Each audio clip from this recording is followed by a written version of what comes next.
Was wirklich auffällig ist bei ganz vielen Kunden, ist bisher Grillkäse verbrannte Erde. Ja, viele sagen, nee, danke, lass mal, habe ich schon mal gegessen, quietscht, ist nicht meins. Dann kommen sie, trauen sich, probieren unseren. Wow. Mein Name ist Tim, ich bin stolzer Papa von 2 kleinen Söhnen, 33 Jahre alt und habe vor 3 Jahren den elterlichen Hof übernommen. Wir haben heute gut 300 Kühe, aber das stellt sich natürlich die Frage als zweifacher Papa, wie gehst du weiter damit um? Wir wollen nicht weiter wachsen, was die Tierzahl angeht, weil dann für uns Dinge verloren gehen, die uns halt wichtig sind. Das ist einerseits, jede Kuh als Individuum zu kennen, tatsächlich jede Kuh hat einen eigenen Namen. Ich kenne die Kühe verrückterweise auch alle selbst mit Namen.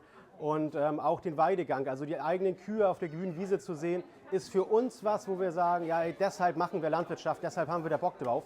Vor einem Jahr sind wir mit unserer Direktvermarktung gestartet, in Zusammenarbeit mit einer kleinen mobilen Käserei, aus unserer Milch quasi eine Rohmilchkäse zu machen, um auch den Jungs in 20 Jahren zumindest eine Möglichkeit zu bieten, sich für Landwirtschaft zu entscheiden. Und jetzt zeigen wir euch mal unsere Besonderheit, unseren Grillkäse, endlich mal einer, der nicht quietscht und lecker schmeckt, paniert mit Naturjoghurt, zarten Haferflocken, nichts weiter.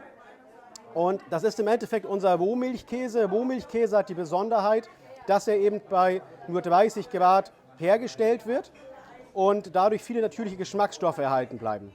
Zeitgleich ist es eben wirklich nur aus unserer Milch und das ist auch ganz spannend für uns, dass wirklich von Hof zu Hof die Milch anders schmeckt. So machen wir eben aus unserer Milch heute eine Rohmilchkäse in Form von Schnittkäse und machen eben auch unseren Grillkäse. Man darf eben ein paar Kniffe berücksichtigen. Wir empfehlen immer einen festen Untergrund mit der Wendemöglichkeit, dass man es wie eine Art Schnitzel quasi wenden kann. Dafür ist natürlich, so wie jetzt hier, ein Tischgrill, ein E-Grill, eigentlich immer so ähnlich, wie man Gemüse halt grillen würde.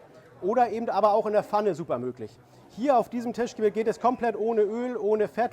Der Käse gibt ein Stück weit von sich ab, das genügt. Wir sehen gleich, wie er hier an den Seiten anfängt auszutreten. Dann können wir auch schon mal unterschauen. Einfach die gewünschte Bräunung uns angucken. Ja, er kann noch ein wenig.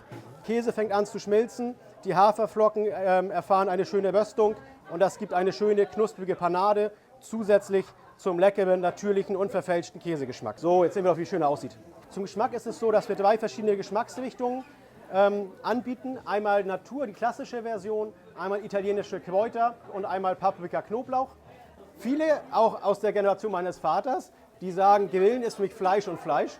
Die sagen auf einmal, Mensch, es kann auch mal ein leckerer Käse sein. Also, da wollen wir mal gucken, ob es wirklich was taugt.